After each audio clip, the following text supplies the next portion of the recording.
Hello guys, আসসালামু আলাইকুম। আপনাদের সাথে আজকে একটি বটবৃক্ষ নিয়ে আলোচনা করব। সেই 150-200 বছর পুরনো মিরপুরের বোটানিক্যাল গার্ডেনের শক্তিসাগর পুকুর সংলগ্ন পশ্চিম পাশে 7 বছরের অধিক পুরনো বটবৃক্ষের সেই 150 বছর পুরনো সুনির্দিষ্ট ইতিহাস খুঁজে বের করা কঠিন। অনুসন্ধানে মিরপুর বোটানিক্যাল গার্ডেন সম্পর্কে বিস্তারিত তথ্য পাওয়া গেছে। যেমন এটি 1961 সালে প্রতিষ্ঠিত হয়। প্রায় 108 একর 84 হেক্টর জায়গা জুড়ে প্রকৃত এই 57টি সেকশনে বিভক্ত এবং এখানে দেশি বিদেশি প্রায় 952 জাতির গাছপালা রয়েছে।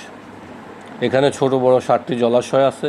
তবে শক্তিপুকুর পাড়ের ঠিক পাশেই পশ্চিম পাড়ে বিশেষ বটবৃক্ষটি কখন রোপণ করা হয়েছিল বা এর সাথে জড়িত কোনো উল্লেখযোগ্য ঐতিহাসিক ঘটনা এমন সুনির্দিষ্ট তথ্য বিশ্বস্ত বা অনলাইন বা অফলাইনে আমাদের মাঝে আমরা পাইনি। উল্লেখ করা নেই সাইনবোর্ডে 7 বছরের অধিক পুরনো বটবৃক্ষ লেখা থাকায় বোঝা যায় গাছটি বোটানিক্যাল গার্ডেনের প্রতিষ্ঠারও অনেক আগ থেকে সেখানে ছিল।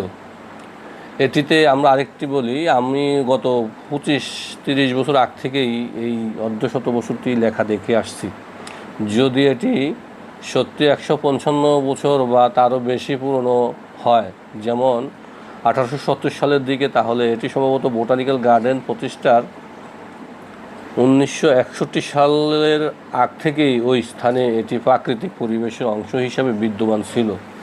যেহেতু এই বাগানটি পরে প্রতিষ্ঠিত হয়েছে, তাই এর ভেতরে প্রাচীন গাছগুলির মধ্যে কিছু প্রাকৃতিক স্থানীয়ভাবে পূর্ব থেকে জন্মানো হতে পারে। এই মুহূর্তে মিরপুর বোটানিক্যাল গার্ডেনের শক্তিসাগর পুকুরের পশ্চিম পাশে অবস্থিত এই বিশেষ বটবৃক্ষের সুনির্দিষ্ট রোপণের তারিখ বা ঐতিহাসিক পটভূমি সম্পর্কে বিস্তারিত তথ্য প্রদান করা সম্ভব হচ্ছে না, কারণ এর কোনো রেকর্ড খুঁজে পাওয়া যায়নি। এটি সম্ভবত বোটানিক্যাল গার্ডেন প্রতিষ্ঠার অনেক আগ থেকেই প্রাকৃতিক অংশ হিসাবে সেখানে বেড়ে উঠেছে। আপনি যদি এই বটবৃক্ষের আরও বিস্তারিত ইতিহাস জানতে চান, তবে বোটানিক্যাল গার্ডেন অথবা কর্তৃপক্ষের সাথে সরাসরি যোগাযোগ করলে তাদের কোনো প্রকাশিত গবেষণাপত্র বা স্থানীয় ইতিহাসের বই ঘেঁটে দেখলে হয়তো আরও তথ্য পাওয়া যেতে পারে।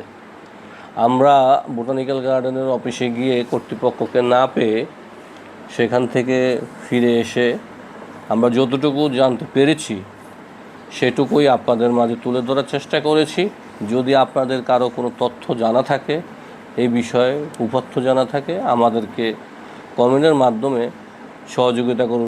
আজম, ভোরের আকাশ, মিরপুর বোটানিক্যাল গার্ডেন থেকে।